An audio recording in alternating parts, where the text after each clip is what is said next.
స్తోత్రం. Praise the Lord. స్తోత్రం. Praise the Lord. Praise the Lord.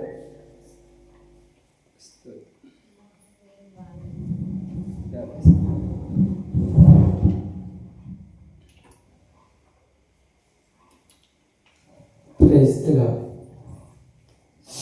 మంచిది. సమయంలో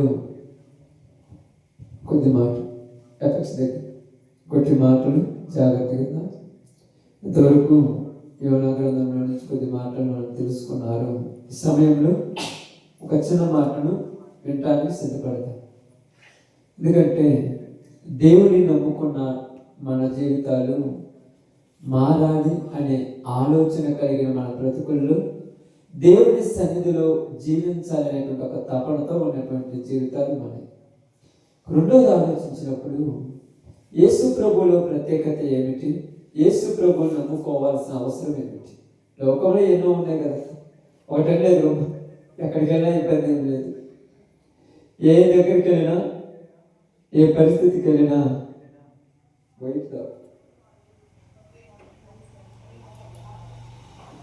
ప్రైజ్ ది లార్డ్.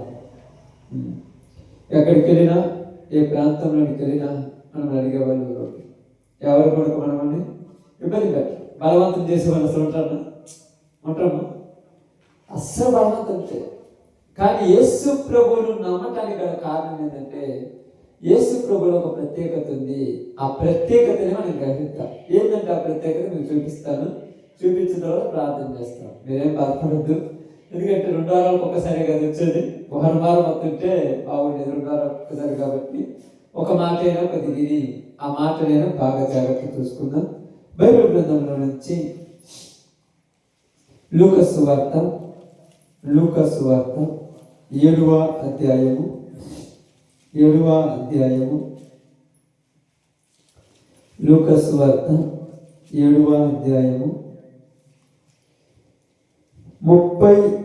వచనాన్ని జాగ్రత్తగా చదువుదాం. ఆయనను పిలిచిన పరిసయ్యుడు అది చూచి ఈయన ప్రవక్త అయిన ఎడల తన్ను ముట్టుకొనిన ఈ స్త్రీ యవతియో ఎటువంటిదో ఎరుగియుండును, ఇది పాపాత్మురాలని తనలో తాను అనుకొనెను. దేవుడి వాక్య భాగం మన మధ్యలో ఆశీర్వదించును గాక. ఆమేన్. చాలా జాగ్రత్తగా గమనించి ఆలోచిస్తే ఇక్కడ ఒక వ్యక్తి యేసు ప్రభు వారు తన ఇంటికి భోజనాన్ని పిలిచారు. ఇప్పుడు మేము రాగానే మీరందరూ మొదట అదే పని మాకు చేసేది, వేరే ఆలోచన లేదు. వస్తున్నారా? వస్తున్నాం. వచ్చినప్పుడు ఏమి రెడీ చేద్దాం, ఏం పెడదాం. ఇంతకు మించేది ఆలోచించదు. రెండోది మీరు కూడా అలా ఆలోచించినప్పుడు మేము కూడా వచ్చి ఓకే భోజనం చేయడానికి సాహసం ఏదో ఒకటి కట్టాలని మీ తప్పన. ఎందుకంటే దూరం నుంచి వస్తారు కదా, మీరు ప్రయాణంలో అలసిపోయి ఉంటారు, అంత దూరం నుంచి ప్రయాణం చేసుకుంటుంటారు, ఏదో తినాలని ఒక ఆశ అని ఒక ఆలోచన. అలాగే యేసు ప్రభు కూడా ఒక ఆయన భోజనానికి పిలిచారు. ఆయన భోజనానికి పిలవగానే ఈయనకు కూడా ఏం చేశారంటే భోజనం చేయడానికి ఆయన ఇంటికి వెళ్ళారు. పిలిచినప్పుడు ఎలా ఉంటుందో, ఎలా ఒప్పుకోవా, అసలు ఒప్పుకుంటావా? నా ఇంటికి ఎందుకు రాలేదు, నా ఇల్లు ఏమన్నా చేతగాందా, అసలు నేను ఇంటికి రాకపోతే కారణం ఏంటి? కారణాలు చాలా ఉంటాయి, అనుకోవటానికి ఎన్నో ఉంటాయి. నేను భోజనం పెడితే ఎందుకు తినలేదు అంటే, నా చేతి వంట తినకూడదా అంటే, అందరిని ఒకలాగా చూడకూడదా, చాలా వస్తాయి అంతే కదా. ఇవన్నీ మామూలుగా ఉంటాం, మీకు తెలియదు కానీ పరిచయంలో తిరుగుతున్న నాకు తెలిసి పరిస్థితులు అన్నీ. కొంతమంది నీళ్ళు ఇస్తారు గ్లాస్తో, తాగితే ఒక ఇబ్బంది, తాగకపోతే ఒక ఇబ్బంది. వద్దామా నేను ఇప్పుడు తాగకూడదంటే, పాస్టర్ గారు మా నీళ్ళు తాగడేమోలే అని ఒక తలకాయ నొప్పి. మరో దిక్కుపోతే భోజనం పెట్టారనుకో, నేను ఇప్పుడు తిన్నానంటే లేదు మా ఇంట్లో తినకూడదా పాస్టర్ గారు అంటే, మీరు కూడా తారతమ్యాలు చూపెడతారా? ఈ తలకాయ నొప్పి ఏం చేయాలో అర్థం కాదు. అలా యేసుప్రభువు ఇంటి దగ్గర పోగానే భోజనానికి పిలిచినటువంటి ఆయన ఏమన్నాడంటే, అయ్యా నువ్వు భోజనానికి పిలిచింది కాబట్టి అక్కడ మనం చదువుదాము. ఆ పరిచయం ఇంటికి వెళ్ళి భోజన పంక్తిలో కూర్చో. అంటే భోజన పంక్తి అంటే తెలుసు కదా, ఎంత తెలుసా? డైనింగ్ టేబుల్ అంటారు. ఒక మాట చెప్పాలంటే భోజన పంక్తి అంటే డైనింగ్ టేబుల్. ఈ రోజులలో మన ఇళ్ళలో ఉన్నాయమ్మా. చాలా మందికి ఒక ఆశ, ప్లాస్టిక్ 350, 400 రూపాయలు పెడితే వస్తుంది, అది ఇంటి మధ్యలో వేసుకొని 3 ప్లాస్టిక్ కుర్చీలు వేసి మాకు కూడా డైనింగ్ టేబుల్ గురించి చెప్పిన రోజులు. టేబుల్ ప్లాస్టిక్ ఉంటుంది కదా, అది కొనుక్కుంటారు, ఎల్లంగా అవుతుంటాయి. అది కొనుక్కొని 4 కుర్చీలు 4 పక్కన వేసి ఈరోజు మేము డైనింగ్ టేబుల్ అంటే అది ఒక ఆశ. ఆశ ఉండకూడదని కాదు కదా, తప్పేం లేదు. కుటుంబం అన్నీ ఉండాలి, కుర్చీలు ఉండాలి, మంచాలు ఉండాలి, ఫ్యాన్లు ఉండాలి, టీవీలు ఉండాలి, అన్నీ ఉండాలి. ఎందుకంటే అవసరం వచ్చినప్పుడు ఆడుకుంటాం, అనవసరం వచ్చినప్పుడు ఆడుకుంటామా? అవసరం వచ్చినప్పుడే. ఆ అన్నింటి మధ్యలో ఏముందంటే యేసు ప్రభు కూడా ఉన్నాడు. అవసరం వచ్చినప్పుడు ఆదివారమే, మిగతా రోజులు పరిస్థితి కదా. మిగతా రోజులు అసలు బైబిల్ గుర్తుండదు, ప్రార్థన గుర్తుండదు, అన్ని గుర్తుండదు. మిగతా రోజు వాటినే మాటలే. కాబట్టి ఇక్కడ చెప్పే మాట ఏంటంటే, భోజన పంక్తిలో కూర్చోగానే ఆ ఇంట్లో ఒక ఆమె వచ్చింది, యేసు ప్రభు వచ్చారు. ఆమె అట్టాడుదంటే పాపాత్మురాలు, పనికి మారింది. మనందరం చెప్తాం చూడు. అప్పుడప్పుడు మీకు ఊళ్ళో కొత్త వాళ్ళు ప్రాంతాలకు వచ్చారు అనుకోండి, కన్న దగ్గరకు వచ్చాను అనుకోండి, ఇంకొక వ్యక్తితో తను మాట్లాడుతుంటానా, ఎవరితో మాట్లాడకుండా అల్లదుగా ఇంట్లో కొద్దిగా జాగ్రత్తగా అంటారు. ఎందుకంటే 2 నిమిషాలు మాట్లాడితే 3 నిమిషాలు పొట్ట పడిపోతుంది. జాగ్రత్త, నాకు సంబంధం లేదని చెప్తారు. ఎందుకు? అలాంటి వ్యక్తులు తెలియని ప్రాంతాలకు వెళ్ళినప్పుడు ఉండొచ్చు. అందరూ ఒకలా ఉండాలని లేదు. ఒక చేతికి 5 ఏళ్ళు ఉంటే 5 ఏళ్ళు ఒకేలా ఉంటాయా? ఒక చేయి చిన్న, ఒక ఏళ్ళు చిన్నగా ఉంటుంది, ఒక ఏళ్ళు పెద్దగా ఉంటుంది. మనకున్న చేతికి 5 ఏళ్ళు కరెక్ట్ లేకపోతే అందరూ కరెక్ట్గా ఎట్టుంటాక మనం ఏమంటామంటే అందరూ బాగుండాలి, అందరూ బాగుండాలి అంటాం. కానీ నువ్వు బాగున్నావా? అందరూ మంచోళ్ళు కావాలి, అందరూ మంచోళ్ళు ఉంటారు, అసలు మనం మంచోళ్ళమా? ఇక్కడ అదే జరిగింది. ఆయన భోజన పంక్తికి రాగానే ఆ ఊరిలో ఆ పేరు కూడా లేదు, ఆడేం రేపటి పేరు కూడా రాదు చూడండి. ఆ ఊరిలో ఉన్న పాపాత్మురాలైన ఒక స్త్రీ, పాపాత్మురాలు. ఏం పేరు? ఆ పేరు ఎందుకని పెట్టారు పాపాత్మురాలని? పాపం చేస్తుంది కాబట్టి పాపాత్మురాలు. నాకు ఒక ఆయన ఇచ్చారు.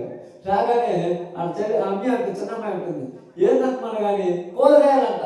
అంటే కూరగాయలు వచ్చారు, అంటే వాడికి కూరగాయలు అంటున్నారు కాబట్టి కూరగాయలు అంటారు. అదే కూరగాయలు అమ్మకపోతే ఇంకోటి ఇల్లుగడ్డ అమ్ముతుంది, ఇల్లుగడ్డోడు. ఇప్పుడు ఏం పాపం చేస్తుంది కాబట్టి పాపాత్మురాలు అన్నారు. అదే మంచి పనులు చేద్దంటారా? పాపాత్ముడు అంటే పాపం చేస్తున్నా పనే పాపం చేయటం. డబ్బు ఎలా అవుతుందంటే పాపం చేసి సంపాదిస్తుంది. జీవనం ఎలా సాగుతుందంటే పాపం చేసి సంపాదిస్తుంది. ఆమె జీవితం పాపానికి దాసోహం అయిపోయింది. ఆ పాపంలో బతుకుతున్న ఈమె బ్రతుకు, ఆమె జీవితంలో సుఖం ఉంది, సంతోషం ఉంది, డబ్బు ఉంది, ఆనందం ఉంది, అన్నీ ఉన్నాయి, కానీ విలువ ఒక్కటి లేదు. ఏం లేదు? విలువ. పుట్టింటి దగ్గర విలువ లేదు, అత్తింటి దగ్గర విలువ లేదు, బంధువుల దగ్గర విలువ లేదు, ఎక్కడ కూడా విలువ లేదు. 10 మందిలో కూర్చున్నప్పుడు ఎవరు కూడా ఏమంటారు, కానీ పోయిన తర్వాత అంటారు ఇది ఒక బతికేనా అంటారు. కూర్చున్నప్పుడు ఎవరైనా అంటారా, అక్కో బాగుంది, ఒక చేరి ఆడబడిన అక్కో బలి రెడీ అని ఒక అసలు దేవుడికి మంచి జ్ఞానం ఇచ్చారు. ఏదో కుక్కరాలు బాగున్నాయి, కొమ్మలేదు అక్కడికి పెట్టుకున్నావు, అబ్బో అక్కడికి సార్ చేయించడం. ఇటు పోయిన తర్వాత ఎన్ని కొంపల నుంచి చేయించుకుందా, ఎంతమంది ఉసులు కొట్టుకుందా, ఎన్ని తాళు కొట్టు తెచ్చిందో. అబ్బా అంటే మాట్లాడుకోలేదు, నిజాలు అట్టే ఉంటాయి కదా. ఆ ఉన్నప్పుడు అక్కేసారంటే ఎవరైతే కట్టుకున్నావమ్మా ఈ తాళి కొట్టు అని అన్నవా?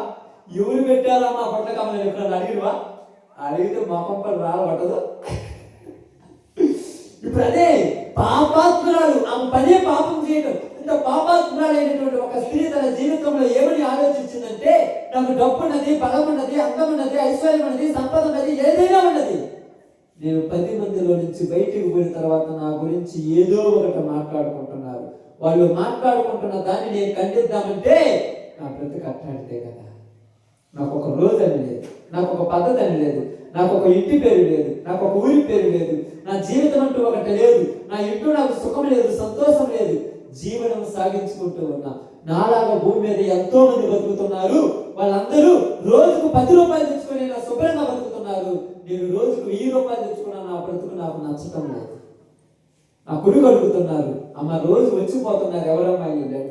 నా పిల్లలు అడుగుతున్నారు, ఎవరమ్మా ఏనెవరు అని అడుగుతున్నారు. వాళ్ళకి సమాధానం చెప్పడం నా వల్ల కాక సిగ్గుతో తలంచుకుంటున్న జీవితం నాది. ఈ డబ్బు, ఈ ఐశ్వర్యము, ఈ సంపద ఎన్ని కాదు, కానీ ముందు మంచి క్యారెక్టర్ కావాలని ఆలోచించిన ఆమె పేరు పాపాత్మురాలైన ఒక స్త్రీ వచ్చి అక్కడ ఏం చేసిందంటే మనం చూసినప్పుడు చూడండి, వెనుక తట్టు ఆయన పాదముల యొద్ద నిలువబడి ఏడ్చుచు ఆ ఊరిలో ఉన్న పాపాత్ములైన ఒక స్త్రీ యేసు పరిచర్య ఇంట భోజనం కూర్చున్నాడని తెలుసుకొని ఎనుక తట్టు ఒక బుడ్డిలో అత్తరు తీసుకొని వచ్చి, ఆ మాట చదవాలి, ఏం తీసుకొని వచ్చిందంట? అత్తరు. అత్తరు ఎందుకు? అత్తరు అంటే ఎందుకు తెలుసుగా? మనకు తెలియదు అట్లా. ఇప్పుడు అంతా ఇదివరకైతే తెలియదు కదన్నా, ఇప్పుడు అందరికీ తెలుసు. అంతా ఫ్యాషన్స్తోనే మిస్సోలో ఆడితే ఇంట్లో వచ్చి మరీ పెట్టిపోతారు. స్విచ్లో ఆడితే మనకు కూడా తెలియదు, మీ పిల్లలు పెట్టేస్తుంటారు డ్రెస్ ఆటలు. ఏదంటే నాకు బాగా నచ్చింది అంటారు. ఇప్పుడు ఆ షాపింగ్ మాల్ పోయేది లేదు, మార్కాపురం పోవాల్సిన పని లేదు, దొనకొండ పోవాల్సిన పని లేదు, తిరుపతి పోవాల్సిన పని లేదు.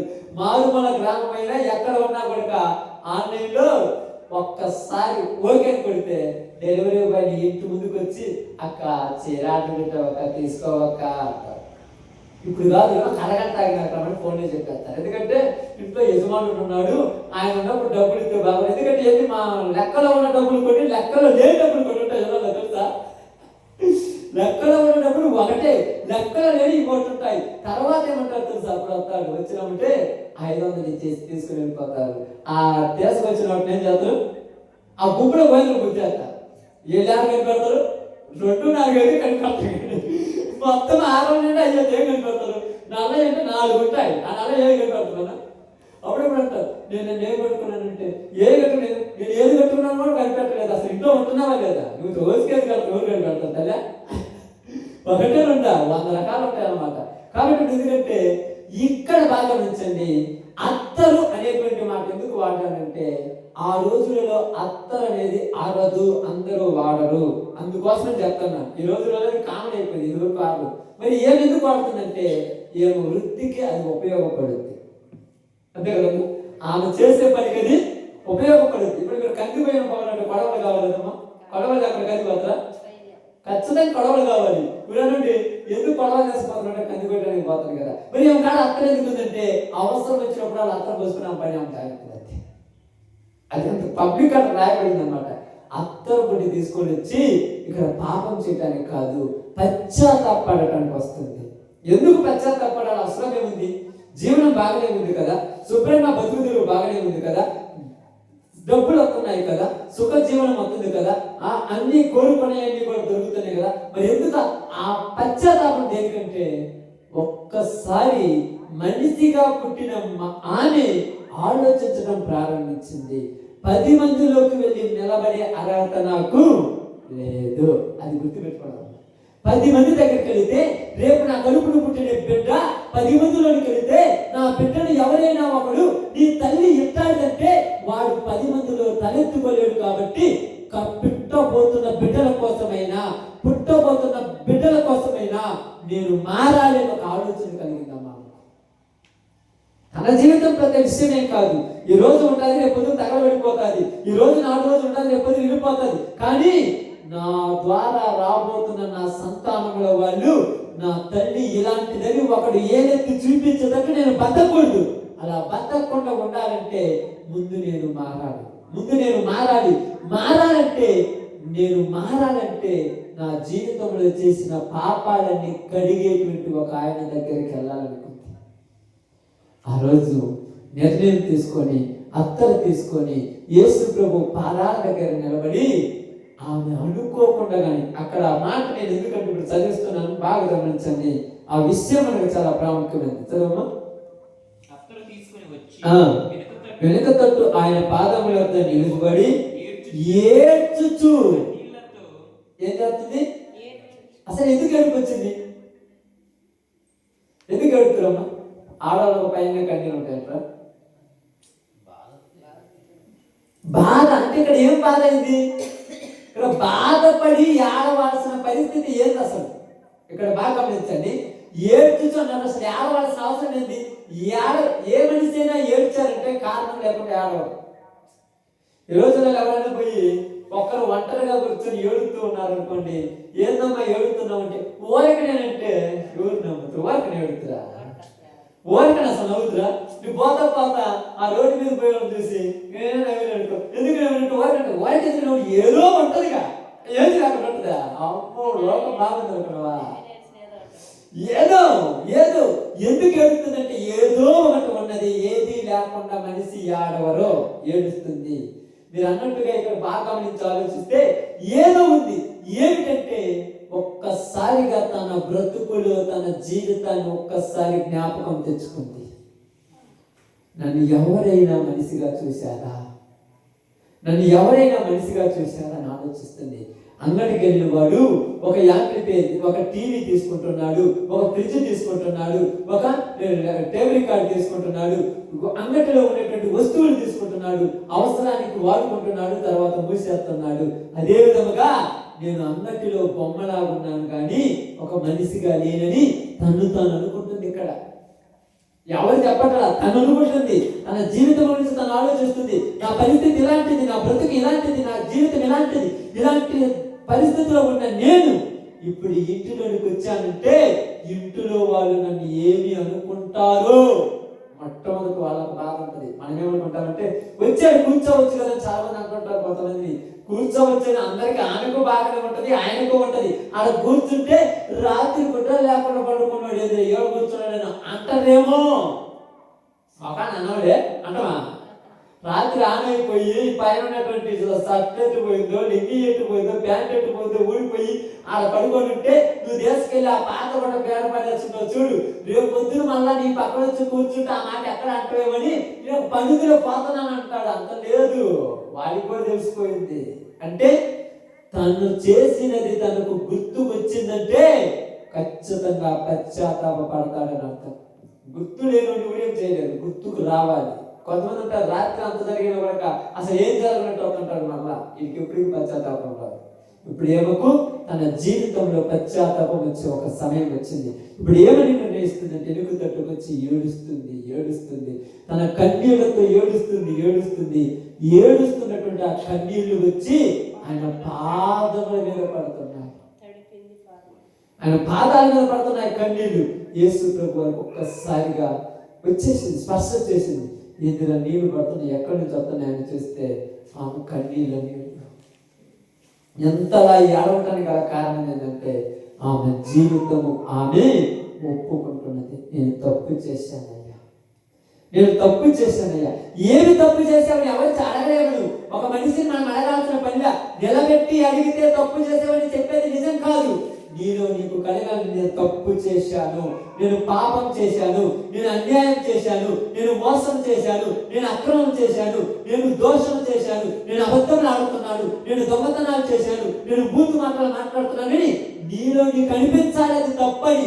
ఎప్పుడైతే నీలో నీకు తప్పని అనిపిస్తుందో అప్పుడు నువ్వు మానుకుంటా. నేను ఈ వృద్ధులు వచ్చి వారానికి ఒకసారి 2 వారాలకు ఒకసారి వచ్చి చెప్పినా నువ్వు మానుకో. నేను చెప్పినా మానుకో, నువ్వు ఇంకొకరు చెప్పినా మానుకో. నీకు అనిపించాలి, నీ మనసుకు అనిపించాలి ఇది తప్పు, ఇది కరెక్ట్ కాదు, ఇది పర్ఫెక్ట్ కాదు, ఇది కరెక్ట్ కాదని నీ మనసుకి ఎప్పుడు అనిపిస్తుందో అప్పుడు నీ అంతరాత్మ నేనేం చేస్తుంది, గద్దిస్తుంది. అంతరాత్మ గద్దించాలి, మనం గద్దించడం కాదు. నీ అంతరాత్మ నువ్వు చేసేది కరెక్ట్ కాదు. నీకు జీవమునిచ్చి, ఊపిరిచ్చి, నీవు ఉండటానికి ఆరోగ్యం ఇచ్చి, ఐశ్వర్యం ఇచ్చి, ఇంత సంపదనిచ్చి, ఇంతవరకు నీకు ఏ ఇబ్బంది కలగకుండా నిన్ను కాచి కాపాడిన దేవుని పక్కన పెట్టి వ్యర్థమైన వాటిని, సినిమాలు, షికారులు అనుకుంటూ లోక సంబంధమైన వాటి కోసం పరుగులు చెప్తున్నావు కదా. ఇది కరెక్ట్ కాదని నీకు అనిపించినప్పుడు మానుకుంటా. ఇంకొకరు వచ్చి చెప్తే మానుకునే రోజులు అనుకున్నాం మనం. పొద్దుగు మా అమ్మంతో పాపం ఏమన్నా తెలుసా, నేను బాగుంటే బాగుండే, నువ్వు చెబితే మారు, నేను చెబితే మారు. వాళ్ళకి అనిపించాలి. వాళ్ళకి ఎప్పుడు అనిపిస్తుందంటే అలా అనిపించేటువంటి పరిస్థితి దేవుడు వాళ్ళ మనసులోకి తెస్తాడు. అది ఒక టైం అవుతుంది, అదే ఒక టైము. అందుకని ఇప్పుడు వెనక తట్టు వచ్చి ఏడుస్తుంది. ఈ ఏడుస్తున్నప్పుడు ఆమెకు తెలియకుండానే ఆమె యొక్క హృదయం ఏమైంది, కరిగిపోయింది. హృదయం కరిగింది. మనిషిగా కరిగిపోయింది. హృదయం కరిగి ఆ హృదయంలో ఉన్నటువంటి బాధంతా, ఇన్ని రోజులు నా వల్ల మా తల్లిదండ్రులు తలెత్తుకోలేదు, ఇన్ని రోజులు నా వల్ల నా బంధుమిత్రులు బయట నిలబడలేదు, ఇన్ని రోజులు నా వల్ల ఒకవేళ ఆమెకు వివాహం అయి ఉంటే నా భర్త 10 మందిలో తలెత్తుకునేవాడు కాదు, ఇన్ని రోజులు నా వల్ల నా కుటుంబంలో ఎవరు కూడా బయటకు వెళ్ళి నిలబడలేకపోయి 10 మందిలో మాట్లాడలేకపోయారంటే కారణం నా ప్రవర్తన. నా క్యారెక్టర్ ఎలాంటిదంటే నాతో సంబంధం పెట్టుకున్న ప్రతి ఒక్కడి పరువు తీసేసే క్యారెక్టర్ నాది. ఇట్లాంటి క్యారెక్టర్ కలిగిన నేను బతకడంటే చచ్చిపోవటమే మంచి పక్కన ఉన్న వాళ్ళు మంచిగా విలువగా బతుకుతారనేటువంటి జీవితం అనుకున్నది. అక్కడికి వచ్చి ఏం చేస్తాం చూడండి, వెనక తట్టు వచ్చి ఏడ్చుచు కన్నీళ్లతో ఆయన పాదములను తడిపి తన తల వెంట్రుకలతో తుడిచి ఆయన పాదములను ముద్దు పెట్టుకొని ఆ అత్తరు వాటికి పోసాను. ఇక్కడ మూడు సందర్భాలు ఉన్నాయి. ఆ మూడు మొత్తం చెప్పడం కుదరదు, కానీ రెండే మాటలు చెప్పేసి ముగించేస్తాను. రెండు మాటలు చెప్తాను. ఏడ్చింది కన్నీళ్ళు అంటే ఇక్కడ కళ్ళల్లో ఉన్న నీళ్లు ఆయన పాదాల దగ్గరికి పెట్టింది. ఆ పాదాలు ఆ కన్నీళ్లతో తడిసిపోతే తుడవటానికి ఆమె దగ్గర టవలా లేదు, లేకపోతే పైడిసెమ్మ లేదని కాదు. కురుడు ఎంటగా ఉన్నాయి కదా, జుట్టు ఉంటుంది కదా, స్త్రీలకు పెద్ద పొడుగు జుట్టున్నారని అందరూ పాపం అంత ప్రయాసపడతారు. పొద్దున్నే వాటి మీద పెట్టిన శ్రద్ధ కొంచెం భర్తల మీద పెట్టుంటే బాగా ప్రేమించేవాళ్ళు. వాళ్ళకి అది ముయ్యటము ఇది ముయ్యటము, ఎంత బడుగు రావాలి అంత బడుగు రావాలి. అవి పొడుగు వచ్చినాయి, ఎంత బడుగు అవుతాయి అతేమ్మా వచ్చిన తర్వాత రోజు వాళ్ళకి ఇవ్వాలి పాపం. ఎందుకు ఇంత బడుగు చుట్టూ అనమాట ఆమె. ఎందుకు అంత బడుగు చుట్టూ? ఆమె వృత్తి అట్టాడు కదా, ఆమెకు అది కావాలి కదా, ఆ జుట్టు కావాలి, ఆ యొక్క దేశం మొత్తం బాగుంటుంది. అది అంతా చెప్పాల్సిన పరిస్థితి కాదు అన్నట్టు. కాబట్టి ఆ గురుని తీసుకొని వచ్చి ఆయన పాదాలను తెలుస్తుంది. ఇన్ని రోజులు నా అందం కోసము, నా ఐశ్వర్య, నా యొక్క ఆహ భావాల కోసము, ఎదుటి వారిని లోపరుచుకోవడం కోసం ఉపయోగించిన జీవితం ఇది. ఈరోజు నా జీవితాన్ని తెచ్చి నీ పాదాల దగ్గర పెడుతున్నాను, నా జీవితమే నీ పాదాలకు అంకితం అని చెప్పేసి ఆ కురులతో పాదాలు తుడిచేస్తుంది. ఇప్పుడు దేనికోసమో ఉపయోగించే అత్తర తెచ్చి ఆయన పాదాలకు వస్తుంది. ఇప్పుడు అంటున్నాడు, ఇప్పుడు అనుకుంటుందో, ఇదిగో నేను పాపాత్మురాలును ఆమె గుర్తించింది. ఇప్పుడు ఎవరు చెప్పారు ఆమె పాపాత్మురాలని? ఆమె అనుకుంది. ఇప్పుడు ఆయన ఇంటికి ఒక ఆయన భోజనానికి పిలిచాడు. మంచోడు పాప భోజనానికి పిలిచినాను. ఏమంటున్నాడంటే, యేసు ప్రభు వారు ఆమె వెనక, యేసు ప్రభు ఎనిమిది తొట్టు ఆమె వచ్చే ఎన్ని చేస్తుంటే నేను పక్కన చూస్తే ఈయన నిజంగా ప్రవక్త అయితే ఆమె ఎవరో తెలిసిండేది కదా, అది ఎట్టాడో తెలిసిండేది కదా, అసలు ఈయన ప్రవక్తేనా అంటే. ఇప్పుడు పిలిచిన ఆయన ఏమంటున్నాడు? బాగా పిలిచండి. యేసు ప్రభుని అనుమానిస్తున్నాడు. ఏమని అనుమానిస్తున్నాడు? ఆమె ఎవరు అసలు? ఆమె గురించి ఆమెకి ఏమన్నా తెలుసా? ఒకవేళ ప్రవక్త అయితే తెలుసున్నాడుగా, అంటే తెలుసుకోలేదంటే నేను ప్రవక్త కాదు. ఇప్పుడు అర్థం చేసుకోవాల్సింది ఏంటంటే, ఇద్దరు గురించి చెప్పేస్తా చూడండి. ఆమె తప్పు చేసింది, తప్పు చేయలేదంటలేదు, ఆమె ఒప్పుకుంటుంది. పాపాత్మురాలే, నిత్యాతి నిత్యమైన పనికిరాని పనులు చేసింది. ఈయన మంచి పనులు చేసేవారు. ఎవరమ్మా? ఎవరు? భోజనానికి పిలిచిన ఆయన. ఇప్పుడు ఆమె పాపాత్మురాలు. ఇప్పుడు పాపాత్మురాలు, నేను పాపాత్మురాలను ఒప్పుకుంది. భోజనానికి పిలిచిన ఆయన ఎవరిని తప్పు పడుతున్నాడు? యేసు ప్రభువుని తప్పు పడుతున్నారు. మామూలు విషయం అంటున్నారా? ఏది అట్టాటోడు, ఏది ప్రవక్త అయితే ఆయన అట్టాడు తెలిసేది కదా. అంటే ఇక్కడ మనం గమనించాల్సింది ఏంటంటే, మనందరినీ ఎలాంటి వాళ్ళు అంటే ఎక్కువ మంది 99 100 మందిని అట్టేటోళ్ళు అంటే మేము మంచోళ్ళు వాళ్ళు చెడ్డోళ్ళు అనే రకం అందరం. అదే కదా, అందరికీ అదే స్వభావం. నేను అంత మంచోడు ఏంటి, ఎప్పుడో బాగుపడేవాడు. అప్పో నీ మంచిదనం నీకే తెలియాలి, వీడికి తెలియదు కదా. మేము మంచోళ్ళం, మీరు మంచోళ్ళని సగం పాడైపోయారు మనసులంతా ఈరోజు. కానీ ఆమె ఏమన్నా తెలుసా? నేను తప్పు చేశాను. ఈరోజు నేను తప్పు చేశాను అందరూ ఒప్పుకోగలరు. ఎవరు అనుకుంటున్నా మర్చిపోయి ఏం లేదు, ఎగ్జాంపుల్ అనుకుంటే ఏమనుకోవద్దులే. ఈ ఫోన్ వచ్చింది అనుకో, సార్ మాట్లాడకుండా అట్ట పోయి మాట్లాడి ఎవరైతే నీకెందుకో నిజం చెప్పి అప్పుడు నువ్వుయా అమ్మ నిజం చెబితే యుద్ధాలు జరుగుతాయా? నువ్వు అబద్ధం చెప్పావు. ఈ ఫోన్ వచ్చినప్పుడు అమ్మంటే బ్లాక్ లిస్ట్ పెట్టి చేతాగానే ఒప్పుకున్నదిగా, ఇది కావాలి అవ్వా కావాలి పోగాలంటే అట్ట. అర్థమైందా? అంటే ఇక్కడ ఎందుకు చెప్తున్నానంటే, ఈ పరిచయం ఎలాంటిదంటే తప్పులు లోపల దాచిపెట్టుకొని పైకి మంచోళ్ళ నటించాడు. ఈ పాపాత్మురాలు ఎలా మాట్లాడంటే నేను తప్పుడు దాన్ని ఒప్పుకునే రకము. వీళ్ళిద్దరిలో ఎవరు మంచోళ్ళు ఇప్పుడు చెప్పండి మీరు? ఆమె మంచిది కదా, నిజమేనా? ఓకే, సంతోషం. ఆమె మంచిది కదా. ఎందుకని తప్పని ఒప్పుకుంది. ఒప్పుకున్న ఏం చేస్తాము? క్షమించి నిజంగా నా భర్త, నా భార్య నా ముందు తప్పు ఒప్పుకుంది, నేను ఇక చేయననేది నేను నమ్ముతానంటాను. అదే నేను చేయలేదు, కావాలంటే నా మీద ఒట్టు, పుట్టిన బిడ్డ మీద ఒట్టు, తల్లి పెంచిన తల్లి మీద ఒట్టు, పోయిన నాన్న మీద ఒట్టు, ఇన్నొట్టులు పెట్టామనుకో చాలా జాగ్రత్తలు. ఒట్టులు ఏ రోజు గెట్టులు పెట్టావు, కానీ రహస్యమైనది ఏది బయలుపడకపోదు. రహస్యమైనది ఏది ఈ రోజు కవర్ చేస్తాను ఏదో ఒకటి పెట్టేసి రేపొద్దు బయటపడు. అది ఏదైనా బయటపడు, ఎక్కడిదైనా దొంగతనమైనా ఇంకొకటైనా బయటపడు. మనమేమంటుంటామంటే అబ్బయ్యా ఎవరికి తెలియకుండా చాలా మెయింటైన్ చేస్తాను. ఏం మెయింటైన్? నువ్వు ఎవరికి తెలియదనుకుంటున్నావు, ప్రపంచం మొత్తానికి తెలుసు నీకు తప్ప. నీకు తెలుసు ఆ పెద్దలు అన్నట్టుగా పిల్లి అంటే కళ్ళు మూసుకుని పాలు ఎవరు చూడలేదన్న. వీడు చూడంతే వీడు చేస్తున్న పని ఎక్కడ తెలుసా? వీడు కళ్ళు మూసుకొని చేస్తున్నాడు.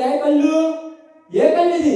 అహంకారం అనే కళ్ళు మూసుకపోయి అహంకారం అనే కొమ్ము బట్టి వీడు చేస్తా ఎవరు చూడట్లేదులే అనుకుంటున్నారు. ఇది అర్థం కాల. ప్రపంచం మొత్తం ఎవరి గురించో కోడే చూసుకుంటుంది. ఎవరి గురించి మీరు మాట్లాడుతుంటే నీ గురించి కాదులే, అబ్బా నా గురించి ఊరికి తెలియదులే. నిజమా? నువ్వు తెలియదు అనుకున్నంత మాత్రం నిజమా? నీ గురించి, నా గురించి, ప్రతి ఒక్కరి గురించి సమస్తానికి తెలియబడుతుంది. మనం తెలియదనుకుని పొరపాటుపడుతున్నాం. ఇప్పుడు అదే అంటున్నాడు ఆయన. ఈయన ఆ పాపాత్మురాలను దగ్గరకు రానిచ్చాడు. ఏంటంటే యేసుప్రభు ఏమన్నాడంటే, ఆమె పాపాత్మురాలని ఆమె ఒప్పుకుంది, కానీ నువ్వేమంటున్నావు? ఆమెను పాపాత్మురాలు అంటున్నావు. నువ్వు ఎట్టాడు అసలు?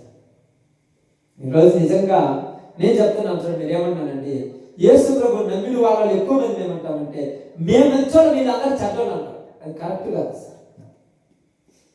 మనం చెడ్డోళ్ళని కాదు. మంచి చెడు అనేది ఊరి దగ్గర లేదు. మనిషి పుట్టిన తర్వాత చిన్న చిన్న పొరపాటు జరుగుతుంటాయి. ఈ భూమి మీద ఉన్న తొలి చిన్న చిన్న ప్రాబ్లమ్స్ వస్తుంటాము.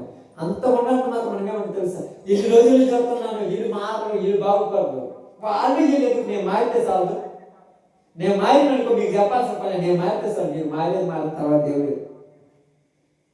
ఇక్కడ అదే ఈ ఇంటికి భోజనానికి పిలిచినా ఏం కరెక్ట్ గా ఉండాలో చూసుకోవట్లా. ఆమె తప్పుడు అంటున్నావు.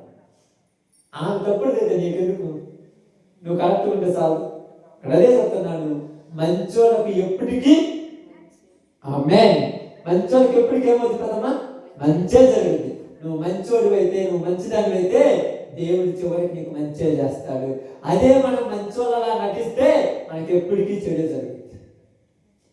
ఇప్పుడు భోజనానికి పిలిచిన ఆయన ఇంటిలోనికి వచ్చిన ఆమె ఇద్దరికి మనం గమనించేది ఏంటంటే యేసుప్రభు అన్నాడు, ఇదిగో నీకంటే ఎక్కువ ఏమే నన్ను ప్రేమించింది అన్నాడు.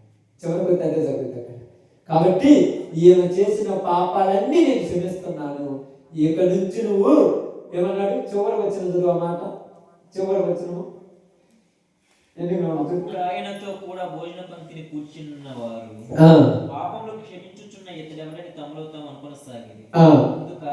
అందుకైన నీ విశ్వాసము నిన్ను రక్షించను, సమాధానము గలదానివై వెళ్ళమని ఏమన్నాడు? నువ్వు నమ్మావు, నా పాపాలు ఏమైనా క్షమిస్తారా? ఇప్పుడు నీకు రక్షణ పొందావు. నేను ఇంటికి ఏమన్నా ఉంటుంది? సమాధానం. ఎప్పటిదాకా ఆమె జీవితంలో ఏం లేదమ్మా? సమాధానం ఎప్పుడు లేకుండా చెప్పండి.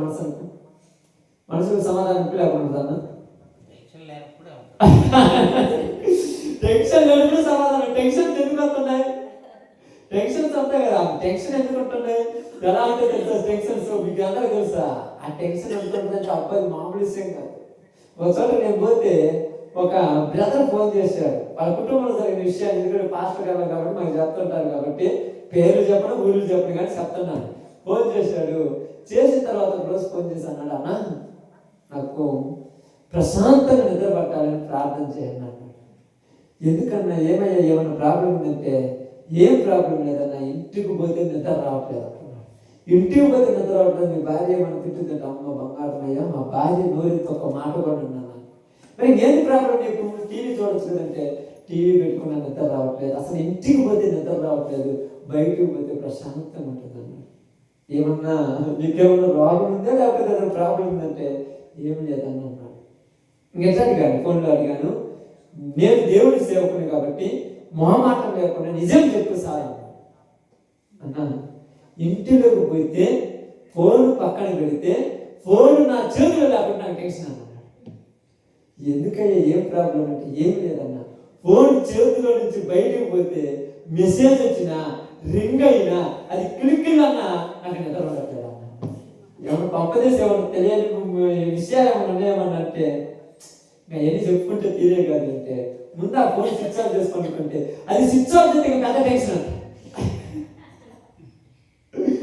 ముందు ఆ దరిద్రాన్ని పోగొట్టుకో బాగుపడతాం. నిజం అంటే నిజం, ఆ దరిద్రాన్ని పోగొట్టుకోమన్నాను. అది కుదరదన్నాడు. ఆ సిమ్ తీసి పక్కన పెట్టేసాడు. తర్వాత 3 నెలల తర్వాత ఫోన్ చేసి అన్నాడు, అన్నా నా జీవితంలో ఎంత సంతోషం నేను ఎప్పటికీ లేనన్నాడు. 3 నెలల తర్వాత. ఎందుకు చెప్తున్నానంటే మనం అనుకుంటాం సమాధానం ఉందామని. ఏదో ఒక దాంట్లో ఇరక్కపోయినోడు సమాధానం ఉంటాడంటే ఉండనే ఉన్నాడు ఎప్పటికీ. దాంట్లో నుంచి బయటికి రావాలంటే దాన్ని తీసి పక్కన పడేయాలి. ఇప్పుడు ఆ పాపాత్మురాలైన స్త్రీ దాన్ని ఏం చేసింది? తీసి పక్కన పడేసింది. అడుక్కొనే బతుకుతా కానీ మరలా పని చేయాలి. ఈరోజు బ్రతికేది ముఖ్యం, బతకటం ముఖ్యము అనుకుంటున్నాం కానీ ఎలా బ్రతికేది కాదు. జాగ్రత్తగా పద్ధతిగా బతికే వాళ్ళు పురికారము సత్యాన్నం కన్నా వాళ్ళ కుటుంబం సంతోషం ఉంటుంది. ఇలా క్యారెక్టర్ లేకుండా బతికి చికెన్ బిర్యానీ తిన్నా వాళ్ళ జీవితంలో సంతోషం ఉంటుంది. కాబట్టి ఈరోజు నీకు నాకు దేవుడు ఆ సమాధానం ఇవ్వాలన్నాడు. కాబట్టి మనలో ఎవరికైనా కనుక ఇలాంటి విషయాలు ఏదైనా టెన్షన్ సంబంధించిందంటే ఈ పోవాలంటే ముందు దానిని తీసి పక్కన పడేయాలి. పక్కన పడేయటం నా వల్ల కాలేదమ్మా అనుకో. ఇప్పుడు ఎలా ఉంది తెలుసా? చిన్నదైతే తీసి పక్కన వేస్తాం. కొద్ది రోజుల ముందు అనుకో మిషన్ పెట్టినా దిగదు, జాగ్రత్త. మిషన్ పెట్టినా దిగదు, జాగ్రత్త. అప్పుడు విరుతాడే, విరేసుకుంటే బాగుండే, కరెంట్లో ఇల్లు పెడితే బాగుండే, చచ్చిపోతే బాగుండే. అబ్బా నువ్వు చచ్చిపోతే వీళ్ళందరూ నువ్వేం చేయాలి? మరి ఎన్ని ప్రశాంతత ఉన్నాయి తెలుసా, ఎన్ని జీవితాలు ఉన్నాయి తెలుసా. అందుకని ఇక్కడ చెప్తుంది యేసు ప్రభువు అంటున్నాడు, ఏమే తన పాపమును ఒప్పుకున్నది, ఆమె సమాధానం కలిగి జీవించింది. నీవు మొదట నీ జీవితాన్ని మార్చుకోమని అతనితో చెప్పాడు. కాబట్టి మనకు దేవుడు యేసు ప్రభు చెప్తున్న మాట ఏంటంటే, ఎంతటి పాపాత్మురాలైనా ఎలాంటి పనికిరాని వ్యక్తినైనా యేసు ప్రభు దగ్గరికి వస్తే యేసు ప్రభు ఏం చేస్తాడు? బాగు చేసి మరీ పంపిస్తాడు. అదే నేను చెప్పాలనుకుంది. అంతా కూడా మనం చాలా మందిరాలకు చాలా దగ్గరికి పోతే గొల్లల్లో కొంతమంది రాని, మందిరాల్లో కొంతమంది రానియరు. వీళ్ళు తాగుబోతులు వద్దు, వీళ్ళు తిరుగుబోతులు వద్దు అన్నారు. కానీ యేసు ప్రభు ఏమన్నారంటే, వాళ్ళు నా దగ్గరికి వచ్చిన తర్వాత తిరిగి వెళ్ళేటప్పుడు మంచోళ్ళు వెళ్ళిపోతున్నారు. నువ్వు వద్దే ఇంటికాడు ఉండు, తాగొస్తున్నావు ఇది లోపలికి, నువ్వు వాడు తాగొస్తున్నాడు నువ్వు అంటున్నావు, తాగకుండా నువ్వు చేంజ్ చేస్తున్నావు కదా. ఇంటికి పోయి ఎదురు చేస్తుంది ఆ టీవీ చూడటం కదా. ఏమనుంది అక్క వాళ్ళ వల్ల నువ్వు ఇంట్లో కూర్చొని చూడటం ఏమీ లేదు కదా. కానీ నీ క్యారెక్టర్ మారిపోతే ఎదుటి వాళ్ళకి బాగా కనపడుతుంది. కాబట్టి సమాధానం లేని జీవితానికి యేసు ప్రభు ఏమిటానికి వచ్చాడు? సమాధానం. అలాంటి సమాధానం దేవుడు మనందరికీ అనుగ్రహించును గాక. అందరూ కనుక తల వంచండి, ప్రార్థించేద్దాం.